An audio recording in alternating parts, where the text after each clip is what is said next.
मेरे YouTube channel पर बहुत बहुत स्वागत। आज हम आपके पाठ्यक्रम के अंतर्गत रसखान के सवैये का दूसरा सवैया समझेंगे।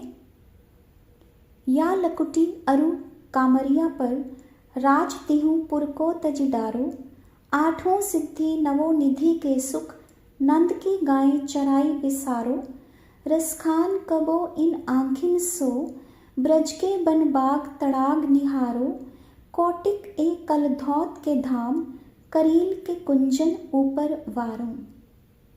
इस सवैये को समझने से पहले आइए इसके कठिन शब्दों के अर्थ पर एक नज़र डालते हैं।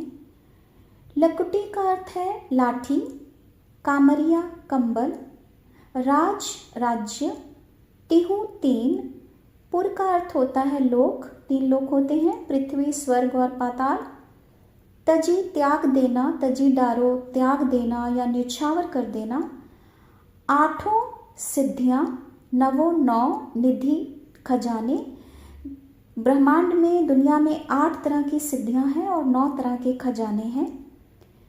नंद कृष्ण के पिता का नाम, बिसारो भूल जाना, कबो इन आँखिन सो, रसखान कबो इन आँखिन सो, कबो मतलब कभी, आँखिन सो इन आँखों से, ब्रज के जंगल बाग और तालाब, तड़ाक का अर्थ होता है तालाब, निहारो देखना, कोटिक करोड़ों, कलधोत सोने के, धाम महल, करील होता है एक कांटेदार झाड़ी, कांटेदार पौधा, कुंजन झाड़ियों का समूह, उसे हम कुंज कहते हैं, और वारों का अर्थ होता है न्यौछावर करना। इस सवैये में रसखान का श्री कृष्ण के प्रति बहुत प्रेम प्रकट हुआ है, जिसे हम कह सकते हैं अनन्य प्रेम प्रकट हुआ है कि वे कहीं भी श्री कृष्ण से दूर नहीं रहना चाहते। जैसे हमने पहले सवैये में समझा था कि प्रत्येक जन्म में वो कृष्ण से ही कोई ना कोई किसी ना किसी तरह जुड़े रहना चाहते हैं, कोई ना कोई नाता रखना चाहते हैं। या लकुटी अरु कामरिया पर राज तिहु पुर को तजि डारे, रसखान जी कहते हैं कि वे श्री कृष्ण की लाठी और कंबल पर तीनों लोकों के राज्य को त्यागने के लिए तैयार हैं, कि यदि उन्हें श्री कृष्ण की लाठी और कंबल मिल जाएंगे तो उसके बदले वे तीनों लोकों का राज्य छोड़ देंगे। वही लाठी और कंबल जिसे श्री कृष्ण गाय चराते समय अपने साथ रखते थे, तो उसे पाने के लिए रसखान तीनों लोकों का राज्य त्यागने के लिए सहर्ष तैयार है। फिर रसखान जी कहते हैं, आठों सिद्धि नवो निधि के सुख, नंद की गाय चराई बिसारो।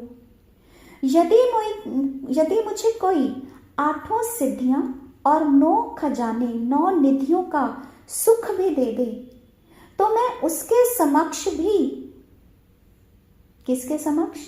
नंद की गायों के चराने के समक्ष इस सुख को भी भूलने के लिए तैयार हूं, कि जो आनंद मुझे नंद बाबा की गायों को चराने से प्राप्त होगा, वह मुझे 8 सिद्धियों और 9 निधियों के लाभों से भी प्राप्त नहीं होगा।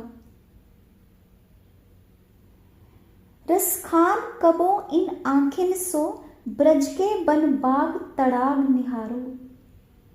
रसखान जी कहते हैं कि मेरी इच्छा है कि कब मेरी इन आंखों को ब्रज के जंगल बाग और तालाब को निहारने का अवसर मिलेगा, वह दिन कब आएगा।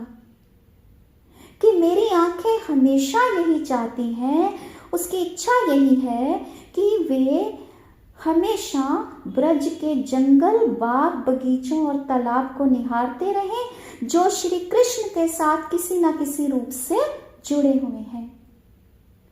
कौटिक एक कलधौत के दाम कहते हैं कि यदि मुझे कोई करोड़ों सोने के महल भी दे दे, तो मैं उसको भी छोड़ दूंगा, उसको भी मैं न्यौछावर कर दूंगा। किसके ऊपर न्यौछावर कर दूंगा? करील के कुंजन ऊपर।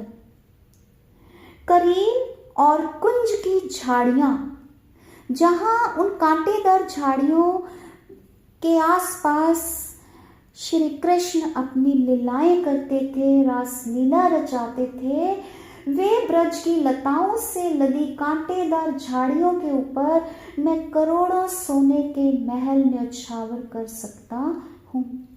यानी रसखान अपने सर्वस्व त्याग कर ब्रज भूमि में निवास करने को तैयार है।